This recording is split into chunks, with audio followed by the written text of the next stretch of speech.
Good morning, this is Hallam News and my name is Lara. Our top story today, convicted murderer William Kerr has absconded. He killed Maureen Comfort from Leeds in 1998. He had recently been allowed to move out of prison and into a bail hostel. Anna Crossley has the details. Maureen Comfort's family claim they weren't surprised to hear William Kerr was on the run. A few days ago, Maureen's niece got the news she'd been dreading. The probation officer just turned around and says that she had bad news, that William Kerr had absconded from his hostel.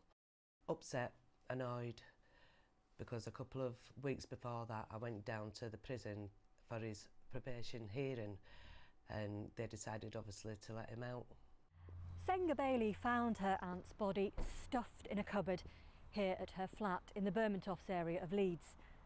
Even though it was 20 years ago, she's still haunted by the memory of what she saw that day, and she's terrified that William Kerr could kill again. And I'm frightened of what he's going to do next. Maybe he'll keep away from us, I don't know, but it's who he's with. If you can live with a dead person stuffed in a cupboard for a couple of weeks, then what is a, and sit there, watch television and eat and stuff like that, what is a? A police investigation followed Maureen's death and Kerr was convicted of murder. He was given a life sentence in 1998 but was released on licence in January. He had been living at a halfway house in Hull when he absconded.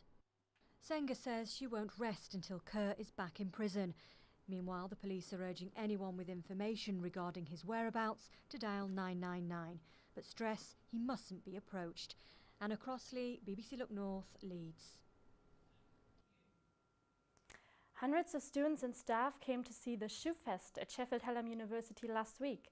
This year's Shoe Fest offered more than 40 different performances and workshops, including a huge amount of dance performances.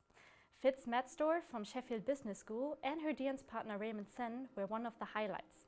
The top national senior couple of 2013 showed some ballroom and Latin dances.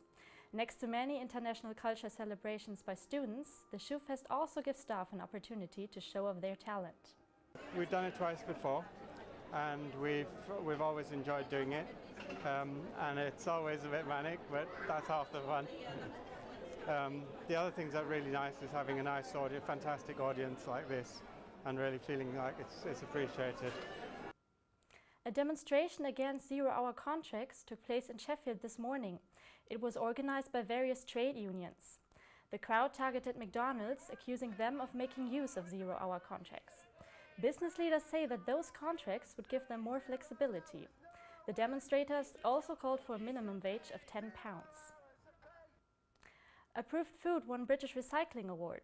The Sheffield company that is known for selling food that is close to or past its best before date has now won an award for its business.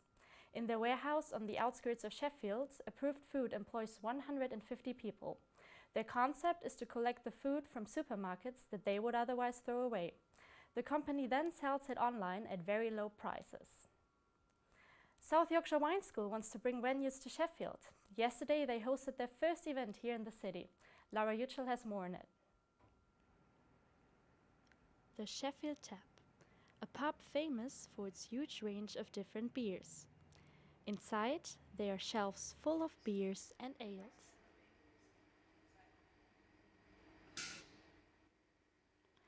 Today, however, is not about beer.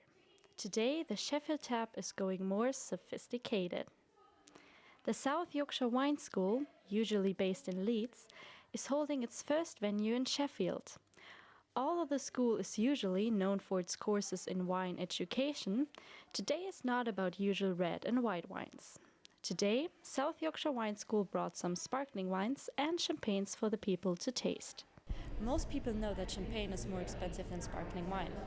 But also the differences in taste are easily noticeable for everybody here, although they're not experts. But today is not only about tasting. Today the wine schoolers are also getting to know all the differences in origin and production. South Yorkshire Wine School usually offers advanced courses and even degrees in wine education. But events like today are more about a simple first look. Such a fascinating story behind every bottle. And there isn't time, sadly, in my tastings to go into every story for every bottle. And once you start to realise how deep a subject it is and how much it touches on chemistry, biology, geology, geography, it covers so many different areas. You know, it's very, very challenging to really get to grips with. So that's what I like trying to share with people, showing them, okay, you really enjoy wine, you really like the taste of it, which is brilliant, but you know, how exciting is it that your favourite drink also has this incredible story going on behind it? Usual wine tastings are mostly about selling. Today, no bottles are being sold. Today is solely about education, and maybe also about feeling a little more sophisticated when treating oneself to a drink.